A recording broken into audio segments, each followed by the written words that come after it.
All right, there. Welcome to the NBA DFS build, where we break down the slate's top plays in an effort to help you build the best possible DFS lineup. I'm Kevin Roberts, joined by DFS veteran Taylor Smith, who will be walking through each game to point out our favorite plays and values. This episode is sponsored by DFS Hero, an elite lineup optimizer tool that can help you win money. We'll be using the site's projections as we work through this slate. And if you're interested in using the tool, you can check out the link in our video description below this video. If we help you today, also please give this video a like and consider subscribing to the channel so you can check out future videos. This is a massive 11-game slate at DraftKings that we're taking on here. So we're going to try to be as quick as we can and also provide value and point you to some good plays to help you build out your lineups. Taylor, starting right away with a pretty interesting game. We have the Knicks and Hornets. The Knicks are 9-point road favorites because Charlotte is terrible.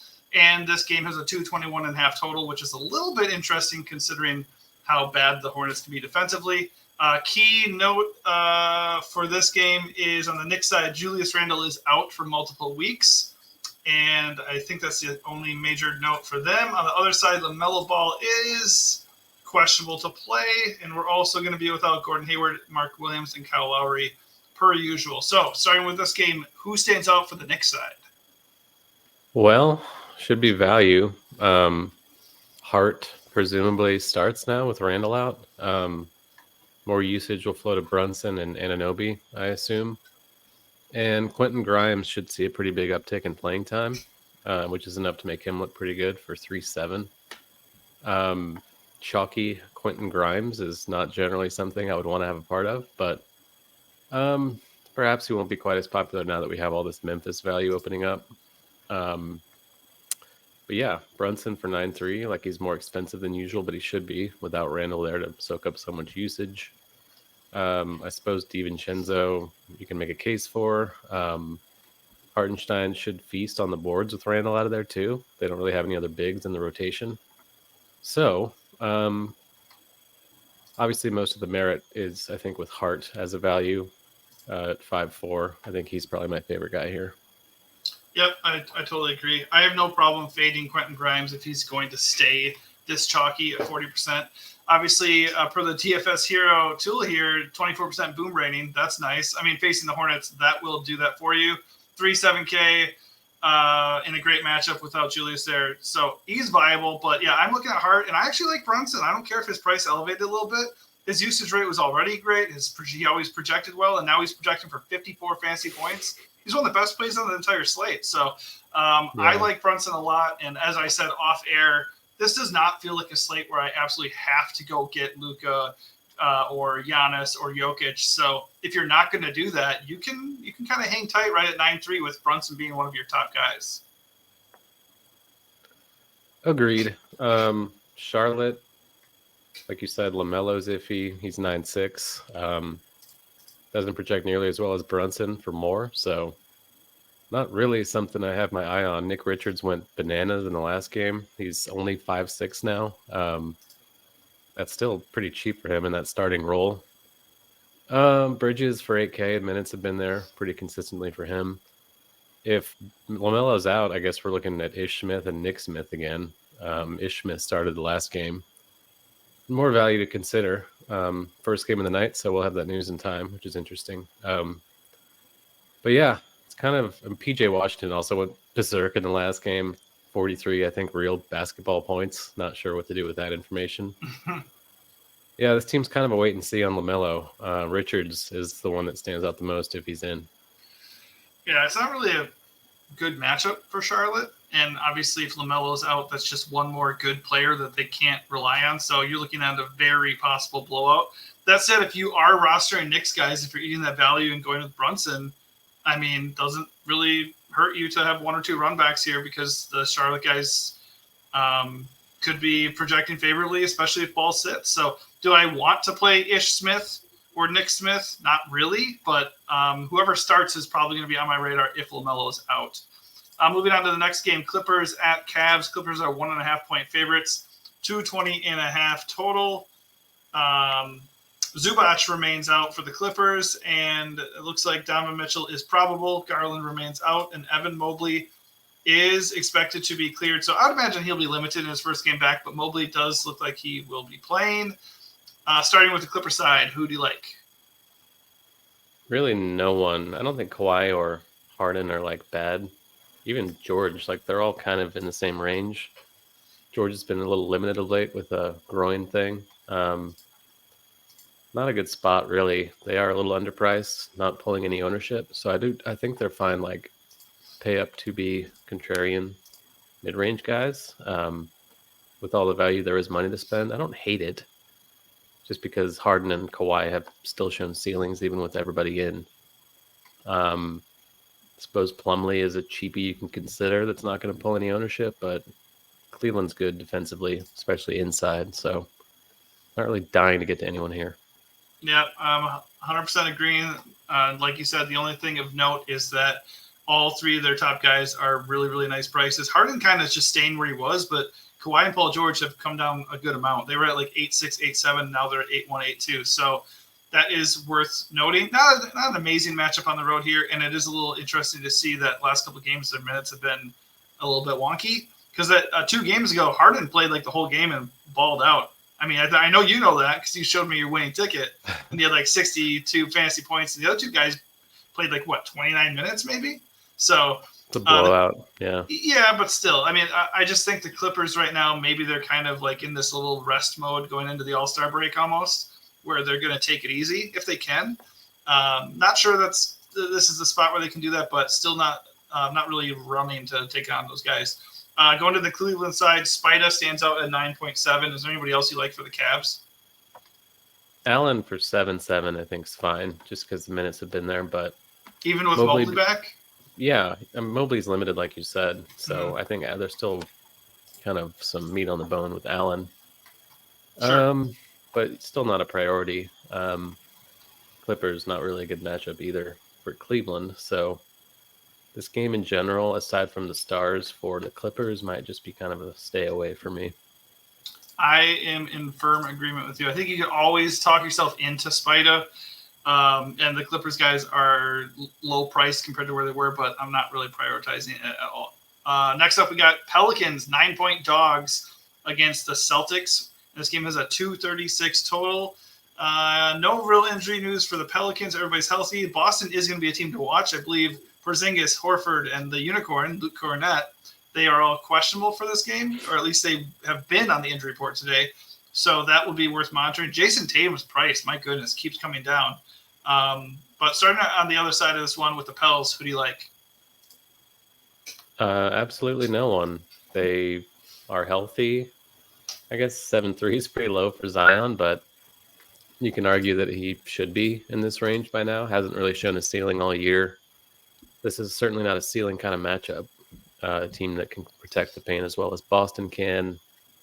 So, Larry Nance is cheap with a path to minutes, but center only. Don't love that. This team is fully fadeable, I think.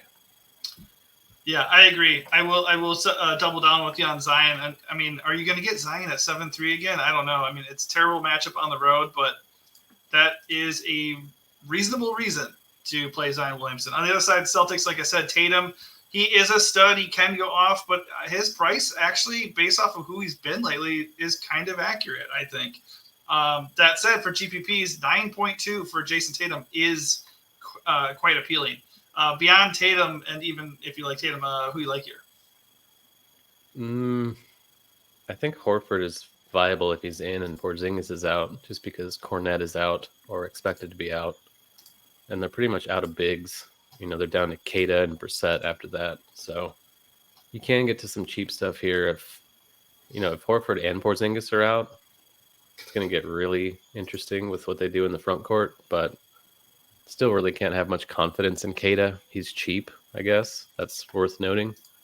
And the Pelicans do have size, so it's not like they can really necessarily get away with just playing like Tatum at the 5 and Pritchard or something like that. So, it's kind of all dependent on the news. If these guys are in, I'm not dying to get to anything except for Tatum. I do think he is underpriced, and I'm happy to buy low on him. Yeah, it's worth noting Porzingis was at the team's shoot-around, so he probably is trending more towards playing than not. But yeah, if Porzingis and Horford are both out, even Sam Hauser looks interesting here, and Keita's in play. I'd probably just go with whoever starts. But like you said, Tatum is very, very cheap, and he's interesting for sure. Moving on here, we got Jazz at Nets. The Jazz are 1-point road favorites with a very interesting 235.5 total. Utah is looking at full strength, and the Brooklyn Nets are just without Sharp and Dorian Finney-Smith. So both these teams are pretty much at full strength. Is Ben Simmons back? Yeah.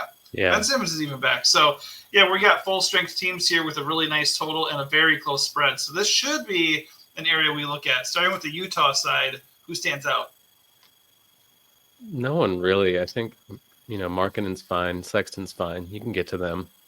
They can be like in your player pool. I don't think either of them is a priority. Same with Olynyk for 4K. Just kind of a cheap guy that's shown some upside of late, but the minutes are still quite suspect with him. And the team's otherwise pretty healthy. They run a deep rotation. It's generally unpredictable. Colin Sexton and Lauri Markkanen are probably the two guys that I would lean on the most. Yeah, I think everybody else is just okay, but Markkanen stands out as the top play here. I love that price. The price really hasn't budged, even though he's been wrecking. Let's see, not that I want to be a game log watcher, but 58 and 52 fantasy points his last two games. He is feeling it. Brooklyn is a fine matchup. It's a healthy total. I like Markkanen a good bit. Worth noting, he's got that 23% boom rating, so the DFS Hero Optimizer likes him quite a bit, and rightfully so. I think Sexton, Clarkson, Collins, they're all fine, but Sexton's price is kind of a little bit too high for me now with this team at complete full strength. On the other side, you obviously have the Nets at home. Everybody's here for the most part. How do you think Ben Simmons messes with this rotation, and do you like anybody here? I don't think it's too big of a deal. He's been out since like early November, so there's no way he's going to play more than like 15 minutes, I would say. Nick Claxton has been playing a ton. He's gotten like 37 or more minutes in 3 in a row. With Day'Ron Sharp out, they don't have Dorian Finney-Smith for this game. So they're pretty much lacking size. Claxton and Simmons are really the only kind of bigs, along with like Trend and Watford for a handful of minutes. So Claxton does look really good. He's going to be quite popular, though. Bridges looks fine, but he's getting some ownership. Cam Thomas, I think, will start again with Finney-Smith out. Not bad. Quite scoring dependent. It's pretty much all he does, but there is a ceiling there. Cam Johnson, Royce O'Neal, Dinwiddie. I think Dinwiddie is the most interesting of the group. He's been terrible for quite a while now, but 5'3" is just like a basement price tag on him. There's a lot worth noting here. I think Thomas and Dinwiddie, other than Claxton, stand out as the best plays. Yeah, I mean, even Cam Johnson is kind of viable if you think the Memphis value is a little bit too icky. I think of all the guys here, Nick Claxton is the play for me. He's still too cheap for who he's been. I mean, he's been really consistent. So 6'9" for a guy who has a shot at 40-plus fantasy points here in a nice matchup. He's dangerously close to a core play for me. You got to like that 34% boom rating. So, he looks really good. I think you can – it's hard to cross off the Nets, guys, just because the matchup is so good, but he's my priority here. Moving on, we got the Suns against the Heat in Miami. The Suns are 3-point dogs. Surprisingly high total for this game, considering Miami is slow as molasses and likes to play defense. 229.5 total. Let's see here. The Phoenix Suns come in. Nurkic is questionable, I believe. Yes, he is. So that's the only thing you have to worry about for the Suns for the most part. And Miami is at 100% full strength. So starting with the Phoenix side, who do you like? This team is kind of the same every night. Like, you can mix in Booker. You can mix in Durant if you want. Booker in particular has been like red hot lately. Seems chasey though, not a good spot. Eubanks is a potential value if Nurk is out, but not really enthused by that. His ceiling is still pretty low, and the floor is non-existent even if he starts. Like we saw yesterday, he started, played 29 minutes, didn't really do much with that playing time. Him against Bam Adebayo is like an insane mismatch in Bam's favor, so I don't think Eubanks would really be a firm value on my radar, even if he starts. No, early in the day, I did highlight Eubanks just because he's 4.5K and probably going to start here. But yeah, it's not a good matchup. I mean, you don't like putting anybody against Bam, let alone somebody who's not really that good. But yeah, the Suns, when they're healthy, it's just kind of like whatever. I don't really want to ride the Devin Booker heat wave here at 9.8K on the road against Jimmy Butler. I think Kevin Durant is kind of a interesting pivot there, but nobody here's going to garner much ownership for the Phoenix side, so I just don't think I'd force it in a brutal spot. On the Miami side, obviously, wow, Bam's price has come down. He's had a couple bad games, but that feels awfully cheap, does it not, going up against Eubanks? And honestly, everybody here, their prices have come down. So Terry Rozier coming into the lineup does complicate things a little bit, and they're fully healthy, but who do you like for Miami here? The prices are good, but they seem to be kind of adapting to life with Rozier in there. I think Butler's fine, kind of as a mid-range guy at 7.6, not going to get any ownership. Bam is the one that stands out the most. Like you said, if Eubanks starts, this is going to be probably a bloodbath in Bam's favor, I would say. Yeah. Even if it's Nurkic, though, like it's 8-1 for Bam. He's been 9+ most of the year. I think I'm highly interested, regardless of the Phoenix injury news. Yeah, obviously. Okay, so moving on, we got Lakers and the Rockets, a rare pick'em game. I haven't seen a pick'em in forever, but this game is a total toss-up with the Lakers at Houston. A nice 232.5 total, despite the Rockets' tendency to lock it down defensively. At least they did at the beginning of the year. Dylan Brooks versus LeBron James will be must-see TV if LeBron indeed does play. Houston has nobody except for Tari Eason on the injury report, and the corpse of Victor Oladipo. Nobody cares about that. Anthony Davis and LeBron James remain questionable per usual. We don't ever know exactly what that means. Cam Reddish and Gabe Vincent are out, so really nothing new. You just have to decide if you like this game environment and if you want to prioritize these guys. So starting with the Lakers, who do you like? Yeah, it's the same thing every day. AD and LeBron are cheap, too cheap. I'd probably give the slight edge to LeBron just because he's cheaper, but happy to get to either of them. Certainly wouldn't play them together. Russell's been playing really well lately. Don't really think that's a bad price at 7K. He is kind of getting near his ceiling, but there's still some meat on the bone potentially there. And Taurean Prince, maybe. Jared Vanderbilt, maybe. Like the minutes have been up for Vanderbilt lately. With Cam Reddish out, does feel like a bit of a chase given his healthy game logs, but it's intriguing. Just as an unknown value where there's going to be ownership congregating around Knicks and Grizzlies, for example. I don't think sprinkling in Vanderbilt as a contrarian guy is a bad play. No. And, I mean, like you said, up top, Anthony Davis is just too cheap and projects too well, 30% boom rating too, so the system likes him. And he's not going to be owned. So that's pretty appealing. And then if we get the news, after lock here that LeBron's out, he looks even better. I don't really fear Şengün down low. So it's supposedly not a great matchup by the numbers, but I wouldn't be worried. I like Davis a lot, actually. He has crushed the Rockets here, 54 fantasy points per game in 2 meetings this year. So no hesitancy on my end if I do end up getting to him. Moving over to Houston's side, obviously Şengün probably isn't going to lock up the brow, but he looks pretty good at 8.7K. He also has been crushing, except for I think a blowout made him not so great last game he did not do well. In the game for that, a blowout kind of held him back. But he still looks good. How do you feel about Şengün and any of the other Rockets on this slate? I don't think it's a great spot. Even with the tight spread, I guess Jabari maybe 5.8 is pretty cheap for him. He's been dealing with an ankle, but looks like he's going to be back tonight. I don't think that's kind of a bad dart throw at no ownership tonight.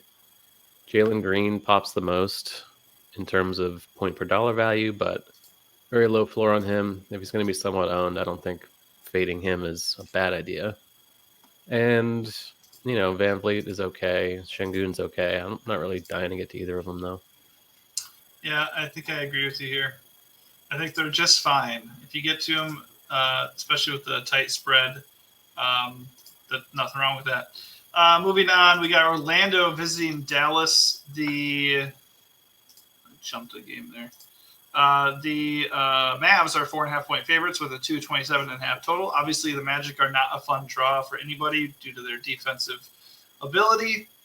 But I don't think that's going to scare you or anybody else away from Luka Doncic necessarily. Starting with the Orlando side, you obviously have Paulo Banchero at 8.4K. He probably leads the way here. Usually we don't like Magic players. What is your opinion on that stance today? That is the correct stance. I may not play a single one of them tonight. Probably the right move. If you had to play one, who do you like the most? Paolo, but there are other plays in that range I'd much rather get to. Yeah, I agree. All right, moving over to Dallas. Obviously, we have Luka up top. Do you fear the matchup at all? Do you fear? No.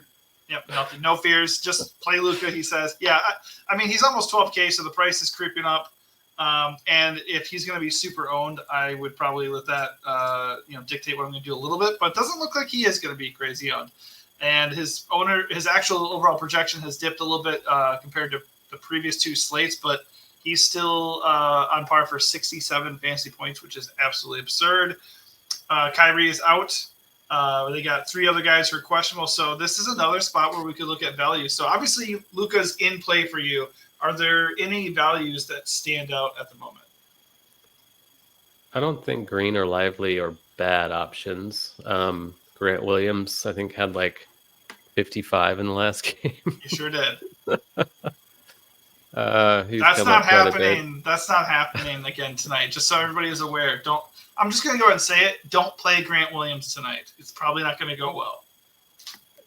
9 for 16 shooting, 8 rebounds, 3 assists, 3 steals. So stupid. So stupid. Just utter trash. He's only 4'4". It's not the worst thing in the world. No, I mean, he's viable. I agree he's viable. There's a difference between completely, shutting a guy down and saying you can't even consider him, but I will not play Grant Williams. No. It's probably just Luka or Lively for me. Yeah. I don't see much else that stands out. Yeah, I think Dwight Powell is questionable. So if Dwight Powell is in, I'd be a little bit less interested in Lively, but he is a pretty good price. So I'm with you there. All right, last game of the night could easily end up being the best game of the night. We have Jokic versus Giannis. The Bucks are in Denver. Giannis is listed as probable, so he's probably going to play. On the Denver side, nobody is on the injury report. So this game environment looks pretty healthy. These guys up top are not cheap, but if you're considering playing Luka, you gotta consider these guys too because they are even cheaper than he is. Starting with the Bucks, who do you like? I get it with Giannis just because he's going to be contrarian compared to Luka, but I'm not really dying to pick on Denver on the road. We also skipped like 3 games, right? Yeah, I must have missed it. Yeah, we can circle back. I saw that. I jumped to one. I was like, "How? We must have missed it." I know we hit. Yeah, we did. We missed Kings, Timberwolves, Wizards. All right, we'll still hit them. This is running. It's going to run long, but it's 11 games. Fuck it. Yeah. Well, we can pretty easily skip through Milwaukee. I think Middleton is okay because he's a little cheap, but that's pretty much it. Yeah, I'm not going to prioritize anybody necessarily in this spot either. All right, how about the Denver side? Jokic is the same argument Giannis is. I don't think Gordon's bad for 5'6". I don't think Reggie Jackson is the worst kind of punt to contrarian punt, but now that we have this Memphis stuff, I don't really see the need for it. And, Murray looks okay. 8-3 is not too much to pay for him, but not a big priority either. Yeah, I think Jokic is the only nugget that I'd really be looking at seriously. Moving on, let's get back to the games I looked over for some reason. I don't know how that happened. My bad. The Kings are facing the Grizzlies. They are 9.5-point favorites. Maybe that line moves up because a bunch of the guys are questionable and doubtful. 223.5 total. Kind of feels like a light total, all things considered. On the Kings side, everybody looks to be in. On the Memphis side, Luke Kennard is out. Derrick Rose remains out. Obviously, we know all their big guys have been out for a while and remain out. Vince Williams, John Conchar, and Zaire Williams are all questionable to doubtful as well. So Jaren Jackson Jr. may shoot it 50 times. Obviously, this is probably going to be a blowout, but I would imagine you are liking some plays here. Who do you like the most? Yeah, it's obviously the vast majority is on Memphis, who might have 8 players, maybe 7. You have to have 8 to play. You don't have to play them all. They might actually only have 7 that are capable of playing. Like they could activate Vince Williams and not play him, for example. So literally anyone that is able to play is playable. Maybe not Xavier Tillman because he's been really limited lately. But that just means Scottie Pippen, Jacob Gilliard, David Roddy, Gigi Jackson, Santi Aldama are going to be viable in all formats. You're going to be playing multiple of these guys just because the minutes are there. They have no one to play these minutes except for these 7 guys. So happy to get to a lot of them. Pippen kind of stands out the most. He could start over Gilliard, but Gilliard's still viable, especially if the ownership's going to skew heavily toward Pippen. I'm happy to play Gilliard in some lineups as a pivot. Jaren Jackson, like you said, is just going to have to take all the shots by default. Vince Williams, if he plays, could play 40 minutes. He's already been playing around that, even with more guys healthy. So, yeah, going to get to a lot of Grizzlies by default. Yeah, I don't see any way around it. I don't really care. They're going to be chalky. I guess the only real advice would be update as late as you can going into lock and find out an ownership edge here. Like you said, if there's going to be a really big difference between 2 crappy players and one's going to be mega owned and the other guy's going to be like 10%, play the 10% guy maybe, you know? All right, moving on. We got Timberwolves against the Thunder. Thunder are 2.5-point favorites at home. 223 total. Let's see. Minnesota has Mike Conley as questionable yet again. He's got a hamstring issue. And then on the OKC OKC side, everybody's in. So starting with the Wolves, who do you like? Well, Alexander Walker's the guy as another value. If Conley's out, he's been starting in this situation. Should see 30-ish minutes. Not a good matchup. Kind of a low total in this game, but should be competitive in theory.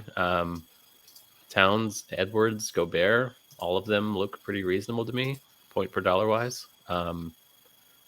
Yeah, I don't think they'll be popular either. So these are even more guys you can add to the pile. Like if Wemby's going to be mega chalk in the mid 8s, I don't think it's bad to pivot some of that to Edwards just because we know the ceiling's there for him too. I don't have a problem with that. I would say for me personally, the guy I would mostly be looking at is Nah. But with the Memphis value, he's less of a necessity. And another guy I think you can go to is Naz Reid just because he has a ceiling and he's only 4'6". Like we've seen Naz Reid put up 40 off the bench before, even with other guys in. Mm-hmm. Not to interrupt you, but I did. No, yeah. Sorry. No, because that's a good point. Because both him and Nah actually, I mean, they're less necessary, which means they won't be owned. So if you're scared at all of the whole Memphis chalk thing, you got to look at guys like these as really interesting pivots, low-owned, viable chalk.